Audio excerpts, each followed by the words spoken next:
మీ కృపాక్షేమములు మాకు అనుగ్రహించి కాచి కాపాడి ఉంటున్నారు. అందును బట్టి మీకు వందనాలు తండ్రి. మరి ఈ సమయం నందు మీ నామాన్ని తలంచుకోవటమే ఒక గొప్ప భాగ్యమని భావిస్తున్నాం. ఇక ప్రార్థించటము, కొంత స్తోత్రం చేయటము, కృతజ్ఞత చెల్లించుకోవటము మాకు సంతోషాన్ని కలిగించేటువంటి విషయం. అన్నిటికంటే ప్రాముఖ్యంగా మీ యొక్క జ్ఞానాన్ని, మీ యొక్క ఆలోచనను, ఉద్దేశాన్ని మేము తెలుసుకోవాలని, ఎరగాలని ఉద్దేశించి మీరు తెలియచేస్తున్నటువంటి మాటలను తెలుసుకున్నటకై మేమందరము హృదయపూర్వకంగా, మానసికంగా సిద్ధపడి ఉత్సుకతతో మీ సన్నిధిలో ఉంటుండగా ఆశీర్వదించండి, అనుగ్రహము దయచేయండి. జ్ఞానముతో నింపబడినటువంటి వారముగా లోకములో జ్యోతుల వలె బ్రతకటానికి సహాయం దయచేయమని వేడుకుంటూ, పరిశుద్ధాత్మ యొక్క సహాయము మా అందరికీ ఉంటున్నదని నమ్ముచు మీ ప్రియకుమారుడు మా ప్రభువునైనటువంటి క్రీస్తు యేసుల వారి మహిమగల పరిశుద్ధ నామమున ప్రార్థించి విన్నపించుకుంటున్నాం మా పరమ తండ్రి. ఆమేన్.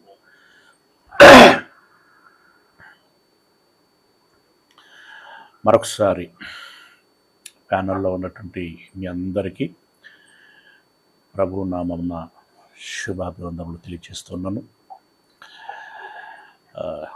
నిసి తమ్ముడు జనార్దన్, మీరు వీడియో ఆన్ చేసుకోవాలని మనవి చేస్తున్నాను. వందనాలు తమ్ముడు. అలాగే ఆనందన్న కూడా మీ వీడియో ఆన్ చేయాల్సింది మనవి చేస్తున్నాను. ప్రియులారా, మరి ఏది నిజమైన దేవాలయము అనేటువంటి అంశమును గడిచిన 3 దినములుగా మనం ధ్యానిస్తూ వచ్చాం. ఇక చివరి భాగముగా ఈరోజు ఆ మాటలని కొనసాగించబోచున్నాం. ప్రియ దేవుని వారలారా, క్రీస్తుకు పూర్వము 700 సంవత్సరాల క్రితం దేవుడు తన భక్తుడైన యెషయా ద్వారా, అనగా ఇశ్రాయేలీలు చేసినటువంటి నేరాలను బట్టి, ఇశ్రాయేలీలు కూడుకుంటున్నటువంటి దేవాలయమును నిర్మూలించాలని దేవుడే నిశ్చయించుకున్నటువంటి వేళ ఇది మనం చాలా జాగ్రత్తగా గమనించాల్సినటువంటి విషయం. యాజ్ ఏ క్రిస్టియన్గా, అలాగే సన్ ఆఫ్ ఫాదర్గా మనం ఎరగాల్సినటువంటి విషయం ఏంటంటే, నెబుకద్నెజరు దేవాలయాన్ని పడగొట్టాడు అనేటువంటి మాట తప్పు. అలాగే రోమీలు దేవాలయాన్ని పడగొట్టారు అనేటువంటి మాట తప్పు. దేవుడే వాటిని నిర్మూలించాలి అని భావించాడు. అంటే ఇది ఎలా ఉంటుంది అంటే, యేసయ్యని ఈ లోకములోనికి పంపించి మరణము గావింపచేసి రక్తమును చిందింపచేయాలి అనేటువంటిది దేవుని చిత్తం. కానీ ఇస్కరియోతు యూదా యేసయ్యను అప్పగించాడు అనేటువంటి మాట, దేనికి? శిలువ మరణమునకు అప్పగించాడు అనేటువంటి మాట దృష్టిలో పెట్టుకుంటే, యేసుప్రభుల వారు అన్నటువంటి మాట, మీలో ఒకడు నన్ను అప్పగించబోతున్నాడు, వాడు పుట్టకుండా ఉండిన ఎడల మేలు అని అన్నాడు కదా. అంటే ఇప్పుడు యూదా విషయంలో ఎలా అర్థం చేసుకుంటామో అలా ఒక రోమా చక్రవర్తి వాడబడ్డాడు, అలాగే ఒక నెబుకద్నెజరు వాడబడ్డాడు. ఒక విధంగా చెప్పాలంటే దేవుడు వారి వారి మానసిక స్వభావాలను బట్టి ఆయా కార్యక్రమాలకి వాడుకుంటాడు. మంచివారైతే మంచి పనులకి, చెడ్డవారైతే చెడు పనులకి. అవసరాన్ని బట్టి దేవుడు వాడుతూ ఉంటాడు. ఈ విషయాన్ని మనం గమనించాలి.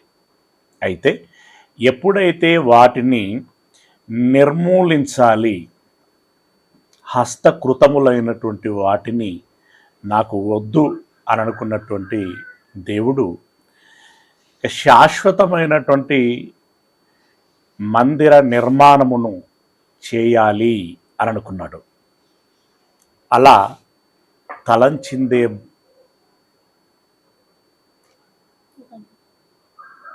తలంచిందే భాగంగా యేసు ప్రభువు అనేటువంటి తన ప్రథమ కుమారుడిని ఉద్దేశించి యెషయా గారి కాలములో నుండే నెబుకద్నెజరు గురించినటువంటి ప్రవచనము ఇవ్వబడుచున్నది. యిర్మీయా గారు అదే ప్రవచనాన్ని ఇస్తూ వచ్చారు. ఆ ఇద్దరు ప్రవక్తలు ప్రవచించిన తదనంతరం ఆ ప్రవచనానుసారముగా సొలొమోను గారు కట్టినటువంటి దేవాలయము నేలమట్టమైంది. అయితే ఇప్పుడు యిర్మీయా గారి కాలము కంటే ముందు యెషయా గారు ప్రవచించినప్పుడు యెషయా గారు నూతన దేవాలయమునకు సంబంధించినటువంటి అంకురార్పణ లేదా ఆ పునాది యొక్క మూలరాయి ఎలా వేయబడబోతుంది అనేటువంటి విషయాన్ని ప్రస్తావన చేశాడు. యాక్చువల్గా ఈ మూడవ దేవాలయమును నిర్మించాల్సినటువంటి బాధ్యత యూదులది, ఇశ్రాయేలీలది. కానీ వారు ఏం చేశారు అనంటే, వారు పనికొచ్చేటువంటి దానిని పనికి రాదు అని పక్కకు పెట్టారు, ఇంకా పనికొచ్చేది పంపబడుతుంది అని ఎదురు చూడటం ప్రారంభించారు. అసలు దేవుడే ముందుగా తెలియచేసినటువంటి మాట ఏంటి అనంటే, యెషయా గ్రంథము 28వ అధ్యాయము. యెషయా గ్రంథము 28వ అధ్యాయము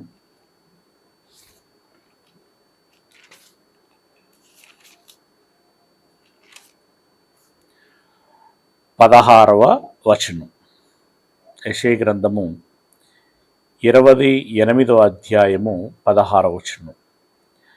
ప్రభువగు యెహోవా ఈలాగున సెలవిచ్చుచున్నాడు, సీయోనులో పునాదిగా రాతిని వేసిన వాడను నేనే. సియోన్ అంటే ఏ ఊరండి? సియోన్ అంటే ఏ పట్టణము? ఇదివరకు చెప్పుకున్నాం కదా, యెరూషలేము పట్టణము, దావీదు పురం. మీకు ఇచ్చిన రెఫరెన్స్లో ఆ విషయాలు ఉన్నాయి, మీరు గమనించారో లేదో? చదవమన్నాను, చదివారా? యెబూసీయులది మొదటగా, తర్వాత దావీదుపురం, ఆ పిమ్మట సియోను పట్టణం, ఆ పిమ్మట యెరూషలేము. ఇదంతా కూడా ఫైనల్గా యెరూషలేము అనేటువంటిది ఫిక్స్ అయిపోయింది. అది యెహోవా అనేటువంటి నామమును బట్టి వచ్చినటువంటి పేరు. ఓకే, అలా ఈ సియోనులో నేనేం చేశాను, ఏం చేస్తున్నాను అని చెప్తున్నాడంటే, పునాదిగా రాతిని వేసిన వాడను నేనే, అంటే మూలరాయి అన్నమాట. అది పరిశోధింపబడిన రాయి. ఇప్పుడు ఏ రాయి దేనికి పనికొస్తుంది అని రీసెర్చ్ చేస్తారు కదా. ప్రస్తుతం రాళ్లను పరిశోధించడానికి ల్యాబొరేటరీలు ఉన్నాయి. ఇక దేవుని ల్యాబ్ను గురించి మనం ఇంకా ప్రస్తావించుకోవాల్సినటువంటి అవసరం లేదు. ఆ దేవుడు ఇదిగో ఈ రాయిని బాగా రీసెర్చ్ చేశాడట. చేస్తే అది అమూల్యమైన రాయిగా తేలిందట. ఎంత అమూల్యమైనది అని అంటే తలరాయిగా, తలరాయి అంటే ఇక్కడ ఉద్దేశం మూలరాయి అని. మూలరాయి ఎంత చక్కగా పొందితే మిగిలిన రాళ్ల వరుస అంత చక్కగా పొందుతుంది.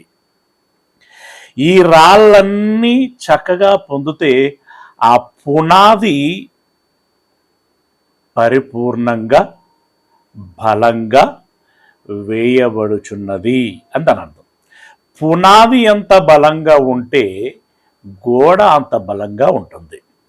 గోడ ఎంత బలంగా ఉంటే కప్పు అంత బలంగా వేయటానికి అవకాశం ఉంటుంది.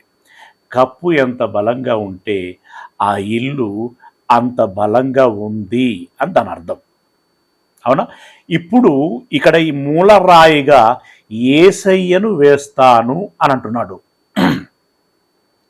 మూలరాయిగా యేసయ్యను వేస్తాను. అది అమూల్యమైనటువంటి రాయి, అది పరిశోధించబడినటువంటి రాయి. దానిని సియోనులో అంటే యెరూషలేములో పునాదిగా వేసిన వాడను నేనే. ఇంకా తదుపరి, బహుస్థిరమైన పునాది అయిన మూలరాయి అయి ఉన్నది. బహుస్థిరమైన పునాది అయిన మూలరాయి అయి ఉన్నది. విశ్వసించువాడు కలవరపడడు. అంటే దీన్ని నమ్మగలిగినటువంటి వాడు కలవరపడడు. అంటే ఒకటి భయానికి సంబంధించినటువంటిది, రెండవది సంశయానికి అలాగే చంచలత్వానికి సంబంధించినటువంటి పదం. అది పర్యాయ పదాలు అని మాట్లాడుకుంటాం కదా. కమలాకర్ గారు బహుశా ఎప్పుడు ఇలాంటివి అడుగుతూ ఉంటాడు. ఇక్కడ వ్రాయబడినటువంటి మాట విశ్వసించువాడు కలవరపడడు అంటే మొదటగా గుర్తించాల్సినటువంటి విషయం ఏంటంటే భయపడడు, కలవరపడడు అనంటే సంశయానికి గురికాడు, కలవరపడడు అనంటే చంచలత్వానికి గురికాడు. ఎస్, నా దేవుడు చెప్పినవి చెప్పినట్లుగా ఇప్పటి వరకు నెరవేరుచూ వచ్చాయి. దేవుడంటే నమ్మకమైనటువంటి వాడు. ఆయన ఒక మాట సెలవిచ్చిన తర్వాత అది నెరవేరుతుందే తప్ప వ్యర్థంగా వెనకకి వెళ్ళదు. నమ్మకమైనటువంటి దేవుడు ఒక మాట సెలవిచ్చాడు అంటే అది తప్పకుండా నెరవేరుతుంది. నెరవేరుతుంది అని నమ్మగలగాలి, నిరీక్షించగలగాలి. నెరవేరుచున్నప్పుడు ఆ నెరవేరుచున్నటువంటి విషయాన్ని అర్థం చేసుకోగలిగి ఆనందించాలి, అనుభవించాలి. ఆనందించాలి, అనుభవించాలి. అందుకై సిద్ధపడాలి. ఈ మాటలనే యాజ్ ఇట్ ఈజ్గా ఇదే అర్థం వచ్చేటువంటి విధంగా ఈ మాటలనే యేసు ప్రభుల వారు మాట్లాడుతారు మత్తయి సువార్తలో. అలాగే లూకా గారు రాస్తారు అపోస్తలుల కార్యములో. ఓకే, మీకు రెఫరెన్స్లు కావాలంటే యేసు ప్రభుల వారు మాట్లాడినటువంటి మాట మత్తయి సువార్త 8వ అధ్యాయం 14వ వచనంలో ఉంటుంది. అలాగే లూకా గారు మాట్లాడినటువంటి లేదా రాసినటువంటి మాట నేను రెఫరెన్స్ తర్వాత ఇస్తాను. అలాగే పేతురు గారు కూడా మాట్లాడతారు. పేతురు గారు ఎక్కడ మాట్లాడతారంటే పేతురు రాసినటువంటి మొదటి పత్రిక 2వ అధ్యాయము 7వ వచనంలో మాట్లాడుతుంటాడు. Okay, right. ఇప్పుడు ఈ మూలరాయిని గురించినటువంటి ప్రస్తావన ఇక్కడ చేసి దానిని ఏ విధంగా నెరవేరుస్తున్నాడు అని గమనించినట్టయితే ఎఫెసీలో రాసినటువంటి పత్రిక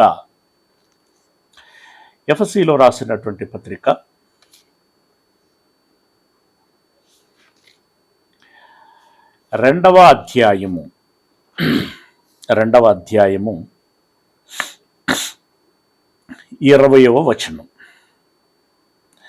ఆల్మోస్ట్ ఆల్ ఈ మాట కూడా దానినే రిపీట్ చేస్తున్నటువంటి మాటగా మనం భావించవచ్చు.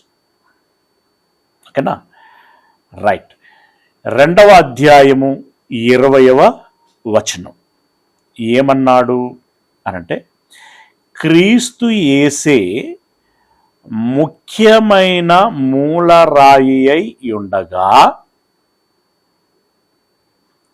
అపోస్తలులను ప్రవక్తలను వేసిన పునాది మీద మీరు కట్టబడి ఉన్నారు అన్నాడు. మూలరాయి యేసు అయి ఉంటుండగా ప్రవక్తలు మిగిలిన పునాది వేశారట. దేవుడేమో మూలరాయిని పెట్టాడు. ఇప్పుడు కొన్ని నిర్మాణాలు జరుగుతున్నప్పుడు ముందు హానరబుల్ పర్సన్ ద్వారా మొదటి రాయిని పెట్టిస్తారు కదా. ఆ తదుపరి మిగిలిన వాళ్ళు పెడుతూ ఉంటారు. ఓకే, చివరికి మరి ఆ ఇంజనీరు లేదా మేస్త్రి ఎవరైతే ఉంటారో మిగిలిన నిర్మాణం అంతటినీ చేస్తూ ఉంటాడు. ఇక్కడ దేవుడు యేసయ్యని మూలరాయిగా పెట్టాడట. పెడితే ఇక్కడ ఈ నిర్మాణానికి ఉన్నటువంటి విలక్షణము ఏంటంటే, దీనికి ఒక స్వభావం ఉంది. మిగిలిన నిర్మాణాలలో ఒక రాయి పెట్టబడిన తర్వాత మరొక రాయిని ఎవరో ఒకరు తీసుకొచ్చి పెట్టాలి. కానీ ఈ నిర్మాణానికి ఉన్నటువంటి విలక్షణము ఏమిటి అనంటే, ఇప్పుడు యేసు అనేటువంటి మూలరాయి పెట్టబడింది కదా, ఆ రాయి మరొక రాయిని తీసుకొచ్చి పెడుతుంది. దానికి ఉన్నటువంటి సహజమైనటువంటి లక్షణం మరొక రాయిని తీసుకొచ్చి పెడుతుంది. కొన్నిసార్లు వాటి నిర్మాణమును అంటే వాటికి కొన్ని జీవులు వాటి తాలూకు ఏదైనా వస్తువును కానీ మరొక ప్రాణిని కానీ కాపాడుకోవటం కోసం ఇవన్నీ కూడా చెయ్యి కలిపి దాన్ని కవర్ చేస్తూ ఉంటాయి. అంటే ముందు ఒకటి వెళ్ళి దానికి అడ్డంగా నిలబడుతుంది, ఇంకొకటి వచ్చి దానికి తాకుతూ అంటే చెయ్యి కలిపి అది నిలబడుతుంది. ఇలా అనేకమైనటువంటి పదులు, వందలు, వేల కొలది వాటిని ప్రొటెక్ట్ చేస్తూ ఒక సెక్యూరిటీ ఏ విధంగానైతే Z+ కేటగిరీ సెక్యూరిటీ ఏ విధంగానైతే ఆ అఫీషియల్ని కవర్ చేస్తూ ఉంటారో ఇవి కూడా అలా కవర్ చేస్తూ ఉంటాయి. అంటే ఇవి వీటికి వాటిగా ఒకటి వెళ్ళి నిలబడుతుంది, ఇంకొక దారిని పిలుస్తుంది, అది వస్తుంది, అది నిలబడి ఇంకొక దారిని ఇలా కనురెప్పపాటులో అవి ఎంతో వేగంగా చలించి కవర్ చేస్తూ ఉంటాయి. జస్ట్ ఒక చీమల గురించి ఇది ఆలోచించవచ్చు. ఇంకా కొన్ని రకాలైనటువంటి జీవులు మనకి ఆ రకంగా కనబడుతూ ఉంటాయి. ఇప్పుడు యేసయ్య ఒక పునాదిగా మూలరాయిగా దేవుని చేత వేయబడితే ఈ రాయి ఏం చేసిందంటే పేతురు అనేటువంటి మరొక రాయిని ఆకర్షించి తన పక్కన పెట్టుకున్నది. అంతే, ఆ రాయికున్నటువంటి లక్షణం అది. అందుకే పేతురుని ఉద్దేశించి నువ్వు బండవు అని అన్నాడు. ఆ బండగా పేతురు గారు యేసయ్య పక్కన పెట్టబడ్డాడు. ఈ బండ మీద పునాది వేయబడును అని అన్నాడు. అంటే ఇప్పుడు మూలరాయి తప్పిపోతుందని కాదు, మూలరాయి ఉంటుంది. ఆ పేతురు అనేటువంటి మరొక రాయి కూడా పెట్టబడుతుంది. ఈ పేతురు అనేటువంటి రాయి పెట్టబడిన తర్వాత ఇక ఆ వరుసలో మనకు యోహాను అనేటువంటి రాయి కనబడుతుంది, ఆ యాకోబు అనేటువంటి రాయి కనబడుతుంది, ఆంద్రేయ అనేటువంటి రాయి కనబడుతుంది. అలా అపోస్తలులు 12 మంది ఎవరైతే ఉన్నారో ఆ 12 రాళ్ళు పెట్టబడతాయి. ఈ 12 రాళ్ళ తదనంతరం ఇంకా అనేక రాళ్ళు పెట్టబడుతూ ఉంటాయి. అందులో ఒక స్టెఫెను అనేటువంటి రాయి ఉంది, అందులో ఒక మిగిలిన ఫిలిప్పు అనేటువంటి రాయి ఉంది. ఆ 7 నీతిమంతులు ఉంటారు కదా, ఆ రాళ్ళన్నీ పెట్టబడ్డాయి. అందులో ఒక మరియా అనేటువంటి రాయి ఉంది, మగ్దలేని మరియా అనేటువంటి రాయి ఉంది. ఇంకెంతో మంది స్త్రీలు మనకు కనబడుతూ ఉంటారు కదా, వాళ్ళందరూ పెట్టబడ్డారు. ఒక యువదియ గురించి మాట్లాడుకుంటాం, ఒక సుంటికే గురించి మాట్లాడుకుంటూ ఉంటాం, అవునా? ఈ రాళ్ళన్నీ పెట్టబడుతూ ఉన్నాయి, ఈ రాళ్ళన్నీ పెట్టబడుతున్నాయి. అయితే ఏ రాయి పెట్టబడుతుందో ఆ రాయికి ఈ స్వభావం ఉంటుంది. ఏంటి అనంటే మరొక రాయిని ఆకర్షించి తన పక్కన పెట్టుకునేటువంటి లక్షణం. అందుకే మనకు ఎలా కనబడుతుంది అంటే, ఒకసారి పేతురు గారు రాసినటువంటి మొదటి పత్రిక, పేతురు రాసినటువంటి మొదటి పత్రిక 2వ అధ్యాయము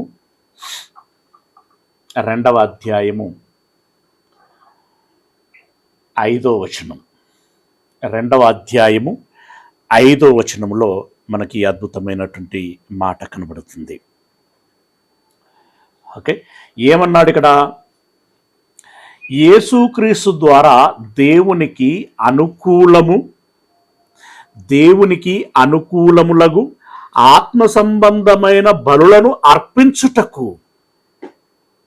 ఇదివరకు ఇశ్రాయేలీలకు చెప్పినటువంటి మాట ఏంటి?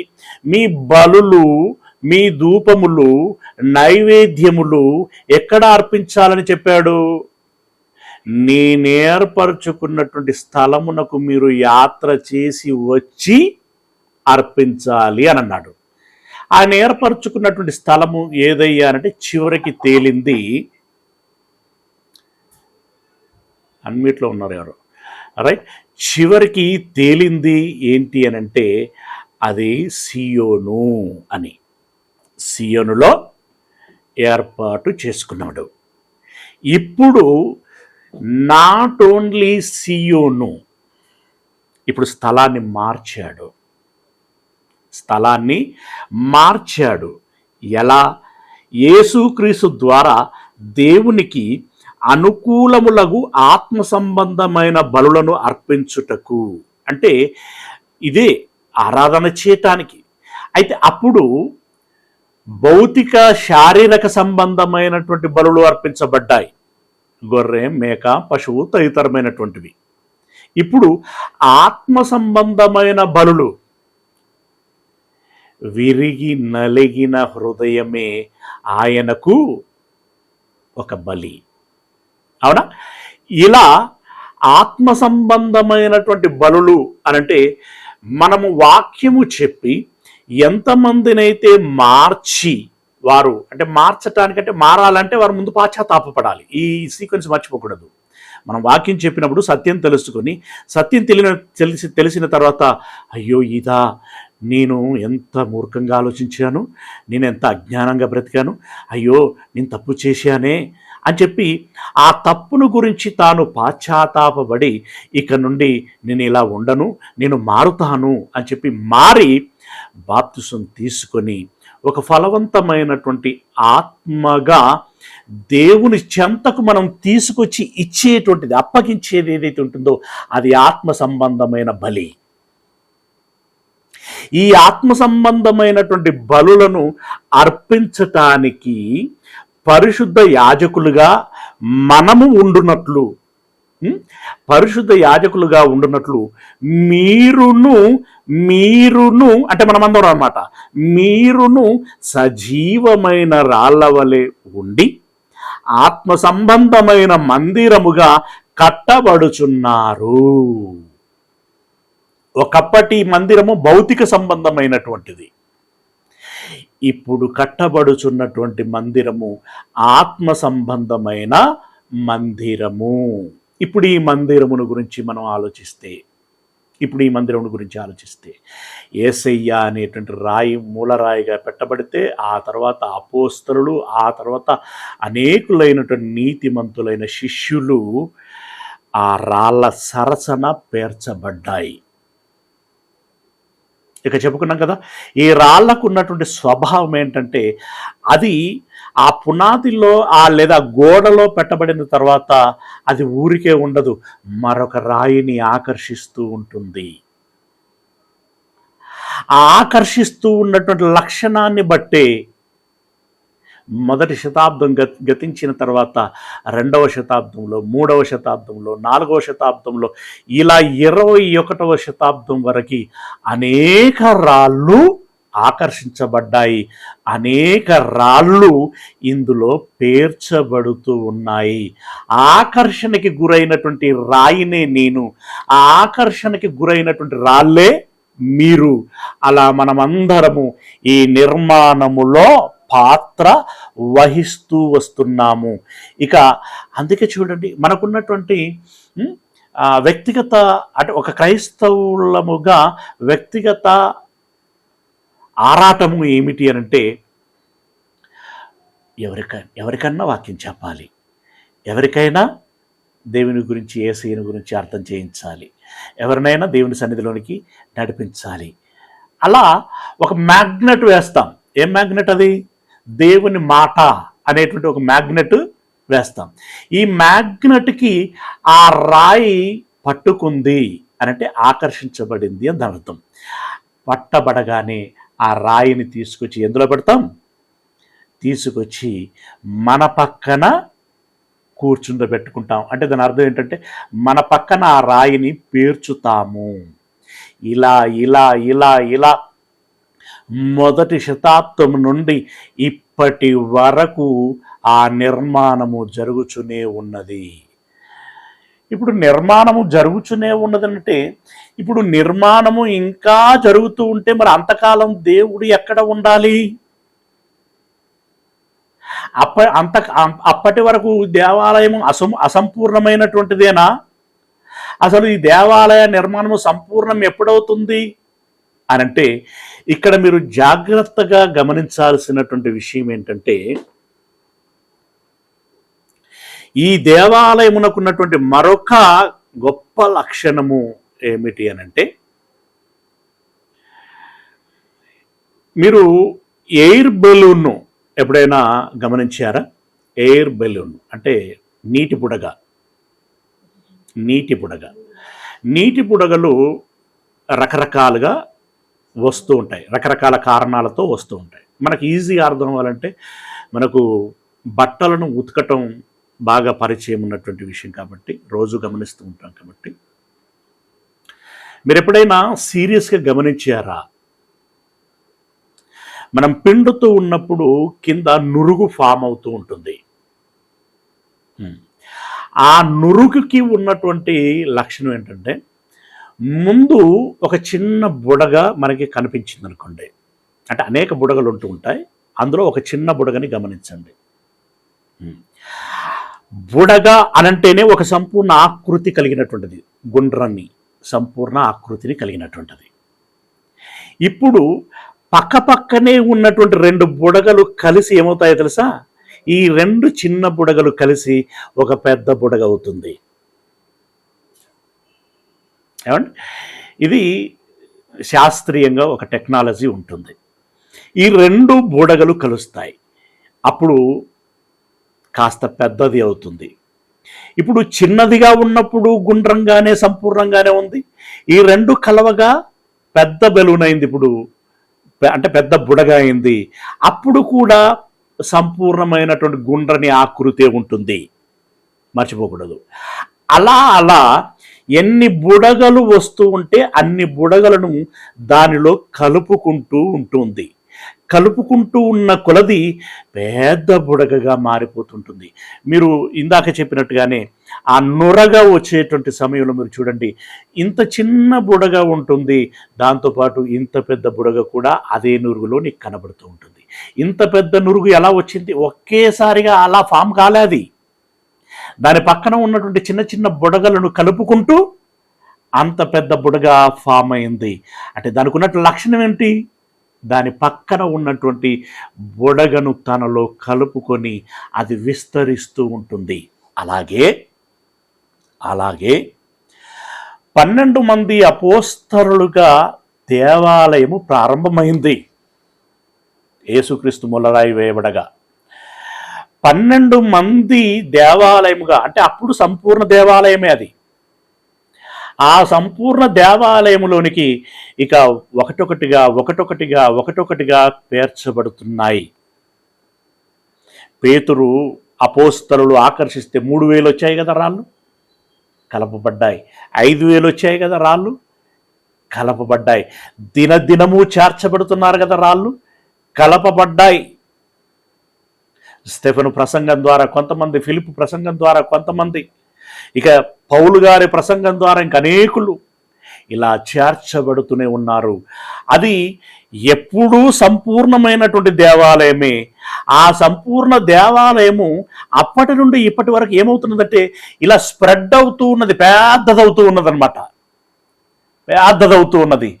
అదే యెహెజ్కేలు గారు చెప్పారు కదా, నిన్న చదువుకున్నాం మనం, పర్వత శిఖరమున ఎత్తైనదిగా అది కట్టబడుతుంది, అందులోనికి అనేకులు వస్తారు అని అన్నాడు. అంటే వారే నిర్మాణం, వారే అందులోనికి చేర్చబడుచున్నటువంటి వారు, వారే యాజకులు. యాజకుడు అంటే ఏంటి? ఒక ఆత్మను దేవునితో అనుసంధానం చేయటం. మీలో ఎవరు ఆ పని చేసినా మీరు యాజకులే. అందుకే మనల్ని ఉద్దేశించి ఏమన్నాడు? మీరు రాజులైన యాజక సమూహము, పరిశుద్ధ యాజకులు. యాజకులు మీరు. యాజకులుగా మీరు మీ పనులు చేస్తూ ఉంటారు, యాజకులుగా ఆరాధన చేస్తూ ఉంటారు. అలా దినదినాభివృద్ధి గావించబడుతూ ఉంటుండగా మందిరముగా కట్టబడుచున్నది. ఇప్పుడు దాని ఆకృతి ఎంత అనంటే ప్రపంచమంతా విస్తరించబడింది. ఇప్పుడు దేవాలయము అనంటే సార్వత్రిక సంఘము ఏదైతే ఉంటుందో అది దేవుని యొక్క సంపూర్ణ ఆలయము. ఇది ఆత్మ సంబంధమైన ఆలయము, ఆత్మ సంబంధమైన బలులని ఇచ్చేటువంటి ఆలయము, నైవేద్యములు ధూపములు వేసేటువంటి ఆలయము. ఇవి ఆత్మ సంబంధమైనటువంటివి. ఆత్మ సంబంధంగా ఇదిగో ఒక ఆత్మను నువ్వు బలి అర్పిస్తున్నావు దేవునికి. అంటే పాత మనిషిని చంపేసి కొత్త మనిషిని దేవునికి అప్పగిస్తున్నావు. అంతేనా? ఇక వాడు బ్రతికి ఉన్నంత కాలం వాడికి ఉన్నటువంటి ఆయుష్ను, ఆరోగ్యాన్ని, శక్తిని, బలాన్ని, తెలివిని, జ్ఞానాన్ని అన్నింటినీ దేవునికి వెచ్చించాలి. ఇవన్నీ ఏంటి అనుకుంటున్నారు? అర్పణలు. అర్పణలు, త్యాగాలు అని అంటుంటాం కదా, అవన్నీ దేవునికి ఇచ్చేటువంటి అర్పణలు. అంటే ఏకకాలములో ఇవన్నీ జరుగుతూ ఉంటాయి. ఒకవైపు నిర్మాణం జరుగుతూ ఉంటుంది, ఒకవైపు ఆరాధనలు జరుగుతూ ఉంటాయి. ఆరాధనలోనే ఈ అర్పణలన్నీ కూడా జరుగుతూ ఉంటాయి. దీనికి ఉన్నటువంటి విశిష్టత, గొప్ప లక్షణ, స్వభావ స్వరూపం ఇది. గొప్ప లక్షణ స్వభావ స్వరూపము. ఓకేనా? ఇక తిమోతికి రాసినటువంటి మొదటి పత్రిక, తిమోతికి రాసినటువంటి మొదటి పత్రిక 3వ అధ్యాయం 15వ వచనం. అయినను నేను ఆలస్యము చేసిన ఎడల, తిమోతికి రాస్తూ పౌలు అంటున్నారు, ఆలస్యం చేసిన ఎడల దేవుని మందిరములో, అనగానే మళ్ళీ మీకు యెరూషలేములో ఉన్నటువంటిది జ్ఞాపకం రావచ్చు. కాదు కాదు కాదు, రాళ్లతో కట్టబడింది జ్ఞాపకం వస్తుందేమో. కాదు కాదు కాదు కాదు. అందుకే దేవుని మందిరములో అనగా జీవము గల దేవుని సంఘములో. దేవుని మందిరం అంటే ఏంటట? జీవము గల దేవుని సంఘం. ఇప్పుడు ఇందులో మళ్ళీ జీవము గల దేవుని సంఘం అని ఎందుకు మాట్లాడాడు? లోకంలో సంఘాలు చాలా ఉంటాయి. పరపతి సంఘాలు, మహిళా సంఘాలు, ఉద్యోగ సంఘాలు, మళ్ళా అట్లా ఏమన్నా ఇంకో సంఘం అనుకుంటావేమో అని చెప్పి జీవము గల సంఘము అంటే మిగిలిన సంఘాలు ఉన్నాయి, కానీ అందులో ఆత్మ సంబంధమైనటువంటి జీవము ఉండదు. ఇందులో జీవం ఉంటుంది. జీవము గల సంఘము ఏదైతే ఉంటుందో అది ఏంటట? మళ్ళీ చూస్తున్నాను, దేవుని మందిరములో అనగా జీవము గల దేవుని సంఘములో జనులు ఎలాగు ప్రవర్తింపవలనో అది నీకు తెలియవలయునని ఈ సంగతులు నీకు వ్రాయుచున్నాను. ఆ సంఘములో భక్తులు అంటే జనులు ఏ విధంగా ఉండాలో నీకు తెలియచేస్తున్నారు. సంఘంలో సభ్యులు ఏ క్రమంలో, ఏ పద్ధతిలో, ఏ రకంగా ఉండాలి అనేటువంటి విషయాన్ని నీకు తెలియచేస్తున్నాను అని అన్నాడు.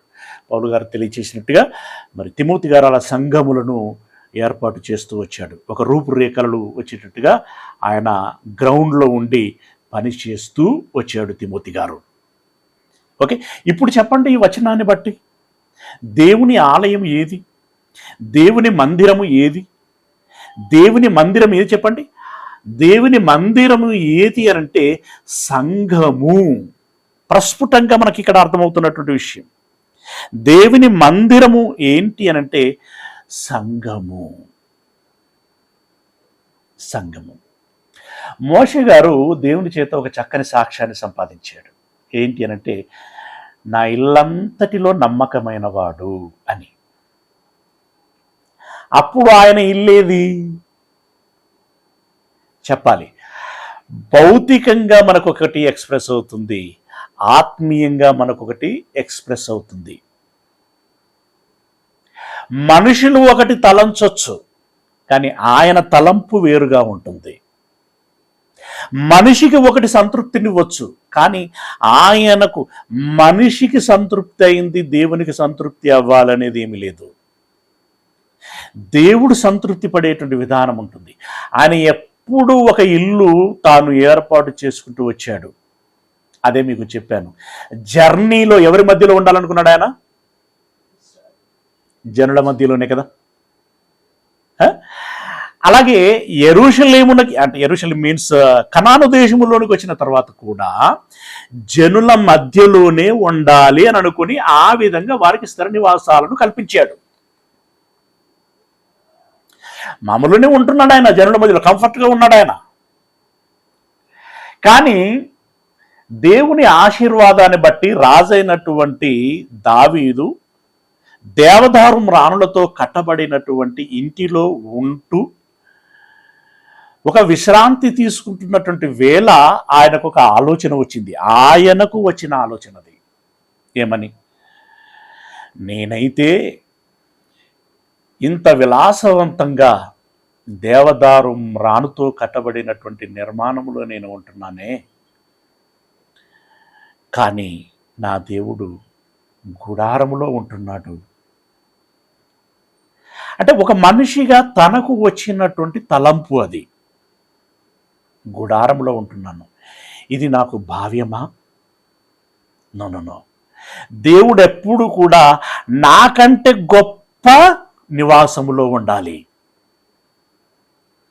గనుక ఆయనకు ఒక దేవాలయమును కడదాము అని చెప్పి ఆలోచన వచ్చింది.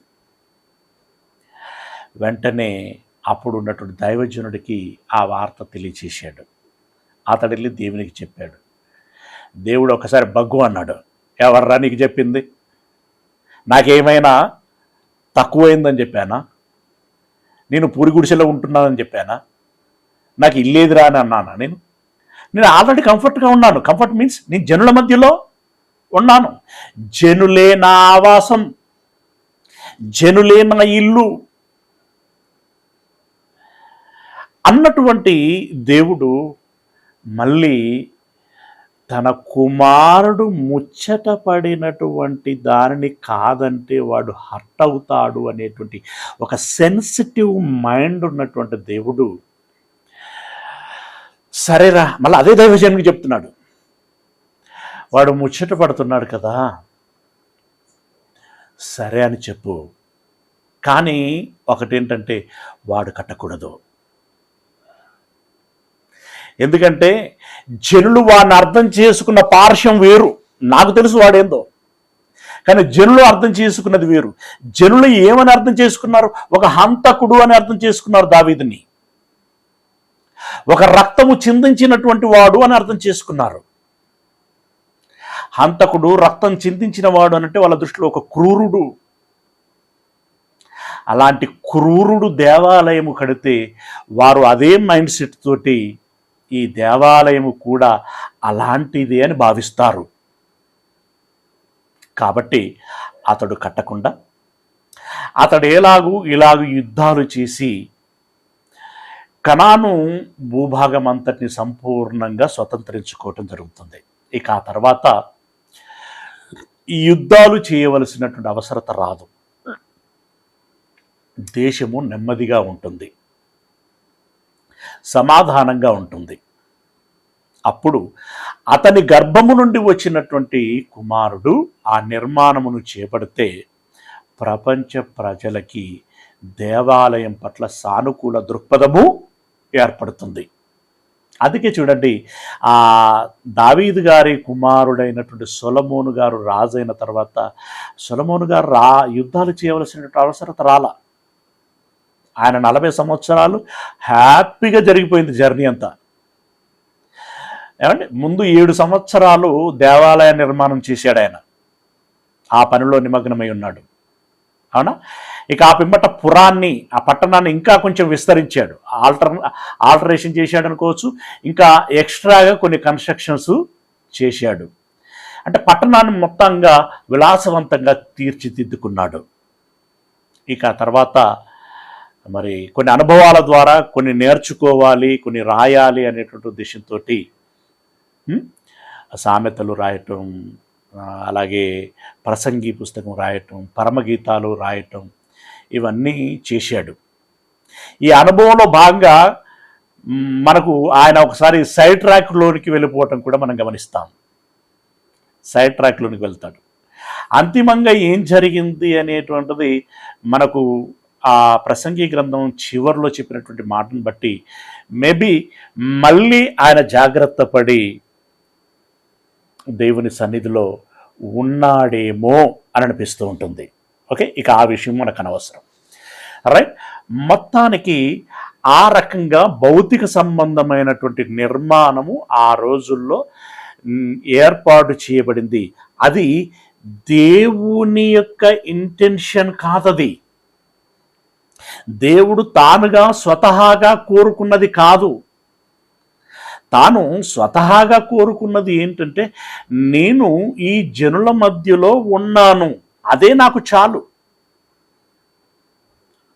అదే నా నివాస స్థలం, అదే నేను కోరుకున్న స్థలం అని వారు ప్రయాణంలో ఉన్నప్పుడు అలాగే ఉన్నాడు. అదేవిధంగా వారు వచ్చి నివాసములు ఏర్పాటు చేసుకున్న తర్వాత కూడా అలాగే ఉన్నాడు. ఓకే, వీళ్ళు ఒక కన్స్ట్రక్షన్ చేసిన తర్వాత కూడా ఆయన కన్స్ట్రక్షన్ ఎప్పుడు దృష్టిలో పెట్టుకోలేదు. నేను నా జనుల మధ్యలో ఉంటున్నాను, అదే స్వభావాన్ని, అదే మనస్సును ఈ యేసు ప్రభుల వారు వచ్చిన తర్వాత కొనసాగిస్తున్నాడు.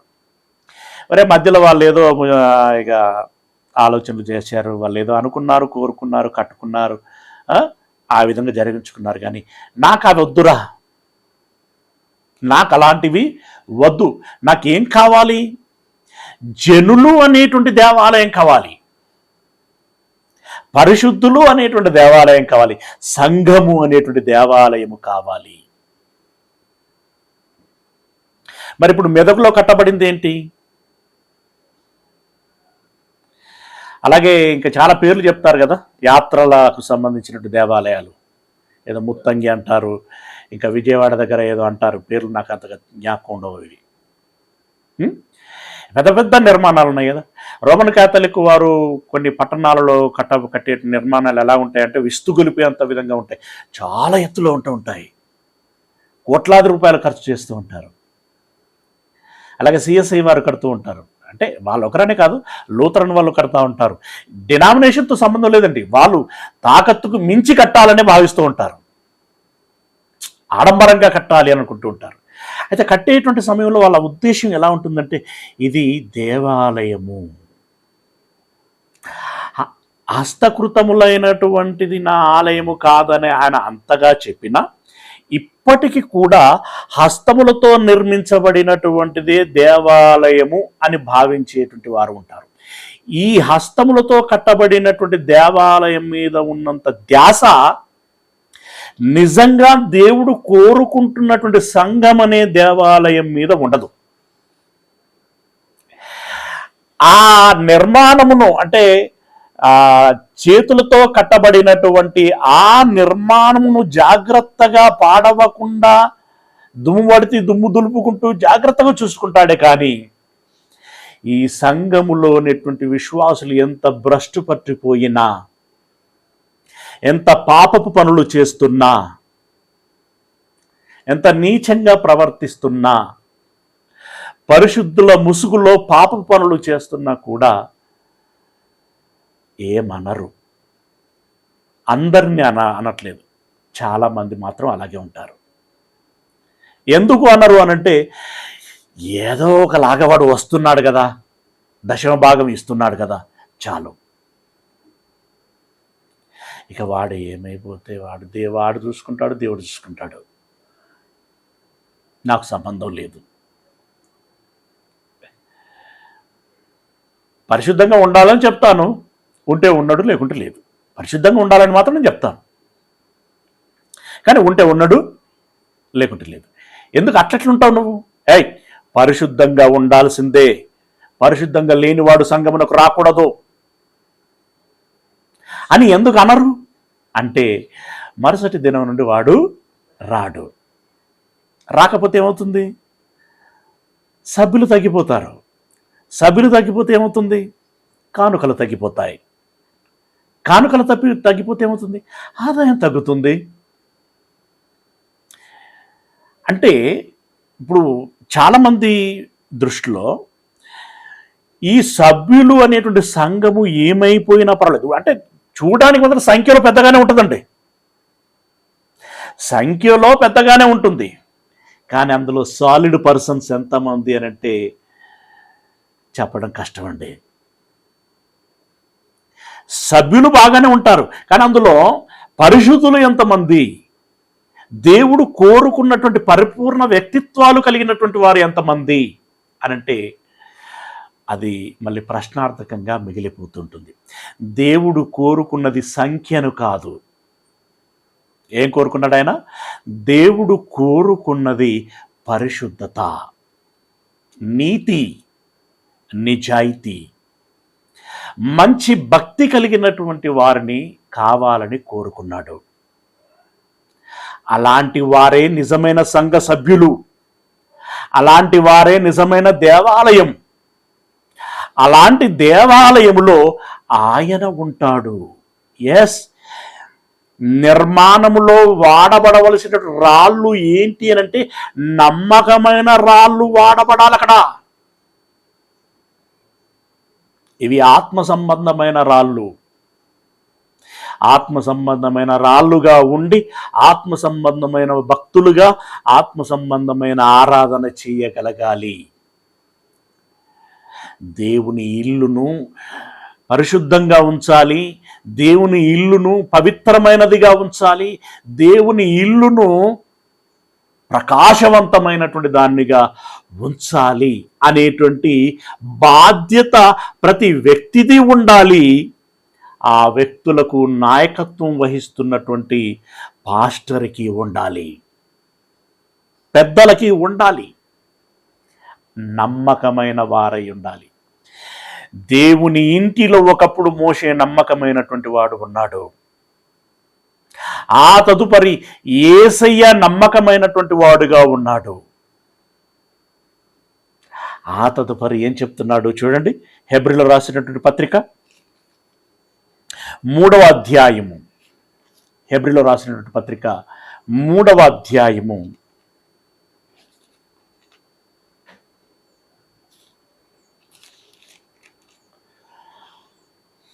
5వ వచనం నుండి, 3వ అధ్యాయము 5వ వచనం నుండి, ముందు చెప్పబోవు సంగతులకు సాక్షార్థముగా మోషే పరిచారకుడై ఉండి. కమలాకర్ ఎప్పుడు ఒకటి అడుగుతూ ఉంటాడు, ఈ మాట రాబోయేటువంటి దానికి ఛాయ అనుకోవచ్చా అన్న? ఏదేను వనము దేనికి ఛాయ, అందులో పుట్టుకొచ్చినట్టు నది దేనికి ఛాయ, ఇలాంటివి చాలా అడుగుతూ ఉంటాడు ఆయన. మీరు లైవ్లో ఉన్నప్పుడు అడగటం కొన్ని మీరు గమనించి ఉంటారు, ఫోన్ చేసి కూడా అడుగుతూ ఉంటాడండి. ఇది దేనికి ఛాయ అనుకోవచ్చన్నా, ఇది దేనికి ఛాయ అనుకోవచ్చన్నా అని చెప్పి చాలా అడుగుతూ ఉంటాడు. ఇదిగో ఇక్కడ ఈ ఛాయ చెప్పాడు చూడండి, ఈ ఛాయ చెప్పాడు. ఏం చెప్పాడు? మోషే కంటే సరే మళ్ళీ 5వ వచనం చదువుతున్నాం. ముందు చెప్పబోవు సంగతులకు సాక్షార్థముగా అంటే ముందు జరగబోయేటువంటి దానికి ఒక ఎవిడెన్స్గా ఉండులాగున్న మోషే పరిచారకుడై ఉండి దేవుని ఇల్లంతటిలో నమ్మకముగా ఉండెను. సొలొమోను గారు కట్టిందే దేవాలయం అని కనుక మనం అనుకుంటే, జెరుబాబెలు కట్టిందే దేవాలయం కనుక మనం అనుకుంటే, ఇప్పుడు కట్టబడుచున్నటువంటి గొప్ప గొప్ప కట్టడాలే నిజంగా దేవాలయం అని కనుక మనం అనుకుంటే, మరి మోషే గారు దేవుని ఇల్లంతటిలో నమ్మకమైనటువంటి వాడంటే అక్కడ కట్టడం ఏది, అక్కడ దేవాలయం ఏది, అక్కడ దేవుని ఇల్లేది అంటే ఇప్పుడు మనం ఇప్పటి పరిస్థితిని గురించి మనం ఆలోచించుకుంటే అప్పటి ఇల్లు ఏదో మనకు తేటగా అర్థమైపోతుంది. ఏమంటున్నాడు? అయితే 6వ వచనం, అయితే క్రీస్తు కుమారుడై ఉండి ఆయన ఇంటి మీద నమ్మకముగా ఉన్నాడు. మూలరాయి ఆయనే, నమ్మకమైన ప్రధాన కాపరి ఆయనే. బహుపాత్రలు పోషించబడుచున్నాం మనం ఇప్పుడు. అందుకే ఈ రాళ్లకు విశిష్టత ఉన్నది అని అంటున్నాను. ఈ రాళ్ళు ప్రత్యేకమైనటువంటి రాళ్ళు, లోకములో ఉన్నటువంటి రాళ్ళ కంటే కూడా విలువైన రాళ్ళు ఇవి. ఇది తెలియక రంగు రాళ్ళకి డబ్బులు పెడుతూ ఉంటారు, వజ్రాలకి రత్నాలకి డబ్బులు పెడుతూ ఉంటారు. అసలు సిసలైనటువంటి రాళ్ళు, విలువైన రాళ్ళు, ఆకర్షణీయమైనటువంటి రాళ్ళు, వెలకట్టలేనటువంటి రాళ్ళు ఏవి అనంటే పరిశుద్ధులు అనేటువంటి భక్తులు. క్రీస్తు కుమారుడై ఉండి ఆయన ఇంటి మీద నమ్మకముగా ఉన్నాడు. ధైర్యమును నిరీక్షణ వలని ఉత్సాహమును తుదమట్టుకు స్థిరముగా చేపట్టిన ఎడల మనమే ఆయన ఇల్లు అని అన్నాడు. మనమే అంటే మళ్ళీ ఇప్పుడు ఇక్కడ ఎవరు? మనమే అంటే ఇక్కడ నా దేహము అని ఆలోచించాలా? మనమే అంటే పరిశుద్ధుల సమూహము అని ఆలోచించాలా? పరిశుద్ధుల సమూహము ఏదైతే ఉంటుందో అదే దేవుని ఇల్లు. దేవుని ఇల్లు మీన్స్ దేవాలయము. దేవుడు ఏ ఇంటిలో ఉంటే అదే ఆయన ఆలయం. దేవాలయము, మనమే ఆయన ఇల్లు అని అన్నాడు. ప్రియ దేవుని వారలారా, ఇలా ఈ ఆలయము కట్టబడగా, ఈ మాటలే మొన్న మూర్తి గారు జ్ఞాపకం చేసినటువంటి మాట. 2-3 నా పేరట ఎక్కడ కూడుకుంటారో అక్కడ నేను ఉండేదను. ఎస్, ఆ 2-3 ఎవరై ఉండాలి? మరి పాపులై ఉండకూడదు సుమా. ఏమండి, ఆ ఇద్దరు ముగ్గురు పరిశుద్ధులై మాత్రమే ఉండాలి.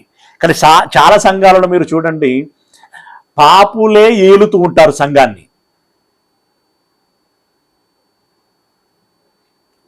వాస్తవానికి అక్కడ కాన్సెప్ట్ ఏంటి అంటే, మీ దగ్గర వివాదము వచ్చినప్పుడు దాన్ని పరిష్కరించుకోవటానికి ఇద్దరు ముగ్గురు పెద్ద మనుషులు అంటే సంఘ పరిశుద్ధుల ఎదుట అది పెట్టి దాన్ని పరిష్కారం చేసుకోవాలనేటువంటి విషయంలో చెప్తూ ఉంటాడు. అది మరి చాలా సందర్భాలలో ఇలాంటి సమస్యలు ఏమైనా వచ్చే ముందు వచ్చి కూర్చునేది ఎవరండి?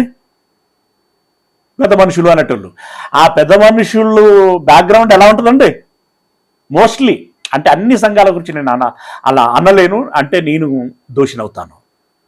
కానీ మెజారిటీ సంఘాలలో ఈ పెద్ద మనుషులు అనేటోళ్ళు ఎవరు ఉంటారండి? అలా బ్యాక్గ్రౌండ్ ఎలా ఉంటుందండి? వారు తప్పుడు త్రోవలలో నడుస్తున్నటువంటి వారై ఉంటారు. వారే సంఘములో పెద్ద మనుషులు అవుతారు. ఇప్పుడు ఈ కాథలిక్, సిఎస్ఐ, లూథరన్, సోయన్సో సంఘాలలో ఈ ఫాదర్లని రకరకాల పోస్టులు ఉంటాయి. ఆ పోస్టులకి ఎలక్షన్లు పెడతారు. ఆ ఎలక్షన్లలో ఓటుకు నోటు అనేటువంటి విధంగా డబ్బులు కుమ్మరిస్తారు. ఈ మాట నేను అంటే కొంచెం ఇబ్బందిగా ఉంటుందేమో అని అనుకుంటున్నాను. దయచేసి మీరు పాజిటివ్గా తీసుకోండి. నేను అంటున్న మాటని పాజిటివ్ తీసుకొని, అమ్మాయిలని ఎరగా వేస్తారటండి. మీకు తెలుసా? అమ్మాయిలని ఓటు వేయించుకొని ఆ సీటు సంపాదించుకోవడం కోసం అమ్మాయిలని ఎరగా వేస్తారట. అందులో అందులో పని చేస్తున్నటువంటి వారు నాతో ప్రత్యక్షంగా చెప్పినటువంటి మాటలు ఇవి. ఎంత నీచం, ఎంత నికృష్టం, ఎంత దౌర్భాగ్యం! అది సంఘమా? అందులో దేవుడు ఉంటాడా? ఉండడు. గుర్తుంచుకోండి, అది చిన్నదా పెద్దదా అనేది కాదు, అది పరిశుద్ధమైనదా కాదా అనేటువంటిది ముఖ్యం. ఆ పరిశుద్ధ సంఘములో మాత్రమే దేవుడు ఉంటాడు.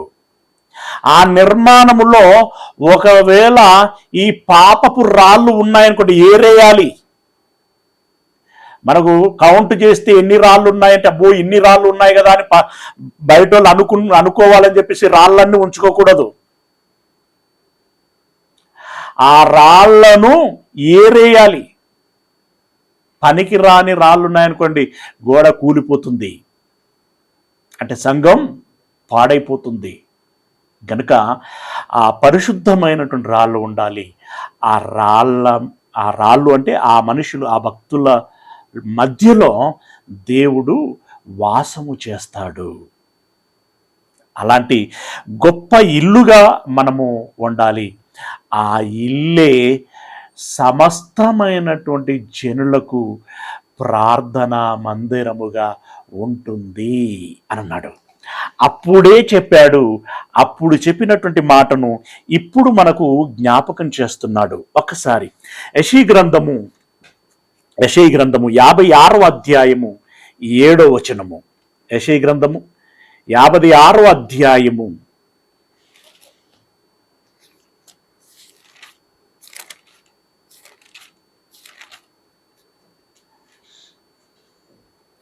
7వ వచనము ఏమన్నాడు చూడండి.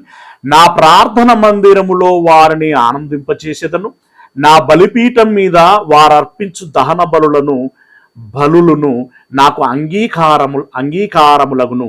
నా మందిరము సమస్త జనులకు ప్రార్థనా మందిరము అనబడును. అంటే అందులోనికి ఏ జాతి వారైనా, ఏ దేశపు వారైనా, ఏ ప్రాంతపు వారైనా రావచ్చు అని అన్నాడు. అంటే దాని అర్థం ఏంటంటే అన్యులందరికీ దానిలో ప్రవేశం ఉంటుంది.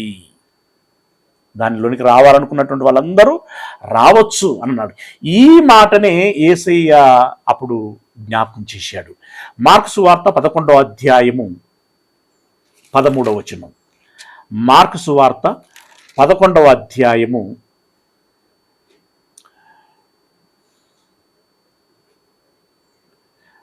17వ వచనం. 11వ అధ్యాయం 17వ వచనం. మరియు ఆయన బోధించుచు, నా మందిరము సమస్తమైన అన్యజనులకు ప్రార్థనా మందిరము అనబడును అని వ్రాయబడలేదా?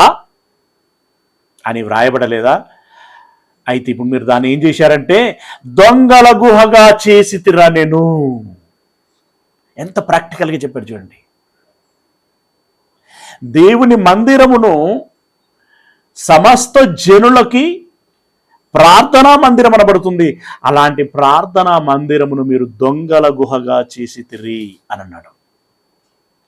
గనుక ప్రియమైనటువంటి దేవుని వారలారా, ఈ 4 సెషన్లలో లేదా 4 తరగతులలో మనం చెప్పుకున్నటువంటి ఇన్ని లేఖనాల పరిశీలన తర్వాత మనకు తేలింది ఏంటయ్యానంటే, హస్తములతో నిర్మించబడింది దేవాలయము కాదు.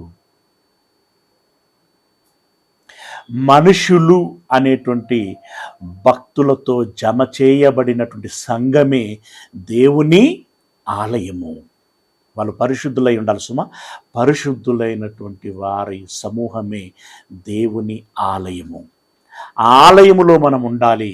ఆ ఆలయములో మనము రకరకాలైనటువంటి అర్పణలు అర్పించాలి. ఆ ఆలయాన్ని పరిశుద్ధంగా ఉంచి ఆ ఆలయములో దేవుడు ఎప్పుడు ఉండులాగునా చేయాలి. అయితే చివరగా నేను మళ్ళీ ఒక విషయం జ్ఞాపకం చేస్తాను, మీరు తర్వాత చదువుకోండి. అవే ఇదివరకు చెప్పిన మాటలే. ఆ కొరంథీ పత్రిక 3:16 కానివ్వండి, 6:19 కానివ్వండి, మీరు దేవుని ఆలయం అని అన్నాడు. అందులో ఎవరుంటారు అని అన్నాడంటే పరిశుద్ధాత్మ అని చెప్పాడు. ఇక రెండవది ఏంటంటే మరి ఇప్పుడు ఈ దేహం సంగతి ఏంటి అంటే, ఇప్పుడు ఇందులో ఎవరు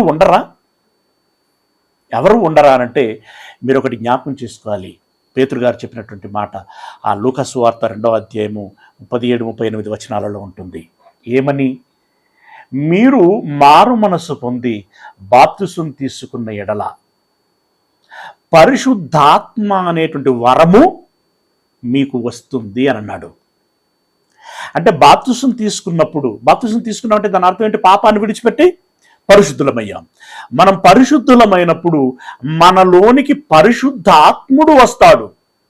ఈ దేహంలో ఎవరుంటారయ్యారంటే, నువ్వు పరిశుద్ధంగా ఉన్నంత కాలం పరిశుద్ధాత్ముడు ఉంటాడు, పరిశుద్ధాత్మ ఉంటుంది. గనక ఆ పరిశుద్ధాత్మకి అనీజీ అయ్యేటట్లుగా, అంటే అతడు ఇబ్బంది పడేటట్లుగా మనం మన హృదయాన్ని పాడు చేయకూడదు, పాపమును ఉండనీయకూడదు. దేహములో పరిశుద్ధాత్మ ఉంటాడు, సంఘములో దేవుడు ఉంటాడు. ఆ రకంగా సంఘము అనేటువంటి దేవాలయాన్ని గొప్పగా ఉంచటానికి మనం ఎల్లప్పుడూ ప్రయత్నం చేయాలి. ఏమండి? We are all rocks. ఏ రాక్స్? పరిశుద్ధమైనటువంటి రాళ్ళంగా దేవుని ఆలయంగా మలచబడినటువంటి వారము. మనము ఆ పవిత్రమైనటువంటి రాళ్ళుగా ఉండాలి, పవిత్రమైనటువంటి యాజకులముగా ఉండాలి. ఎందుకంటే రాళ్ళకే రకరకాల స్వభావాలు ఉన్నాయని చెప్పుకున్నాం కదా. ఆ స్వభావాలలో యాజకత్వం ఒకటి. ఆ రాళ్ళే సమర్పించుకుంటాయి. కనుక అలాంటి గొప్ప సంఘంగా, అలాంటి గొప్ప భక్తులముగా, బిడ్డలముగా దేవునికి మనం ఉండాలని, మీరందరూ ఉండటానికి ప్రయత్నం చేస్తారని ఆశిస్తూ ఈ మాటల్ని ముగిస్తున్నాను. ప్రార్థన చేసుకుందాం. సర్వోన్నతుడైనటువంటి మా దేవుడా, మీ పాదములకు వందనాలు చెల్లిస్తూ ఉన్న మా పరమ తండ్రి, అనేక సంగతులని 4 దినములుగా సుదీర్ఘంగా మేము పరిశీలన చేశాం. అయ్యా, దేవాలయము కావాలని మీరు కోరుకున్నారు. ఆ దేవాలయము మా చేత కట్టబడాలని కోరుకున్నారు. నిజంగా మేమంటే మీరెంత భ్రమిస్తున్నారో, మేము కావాలని మీరెంత కోరుకుంటున్నారో, మా మధ్యలో ఉండాలని, మేము మీ చుట్టూ ఉండాలని మీరు ఎంత బలంగా అభిప్రాయపడుచున్నారో మేము ఎరుగుచున్నాం తండ్రి.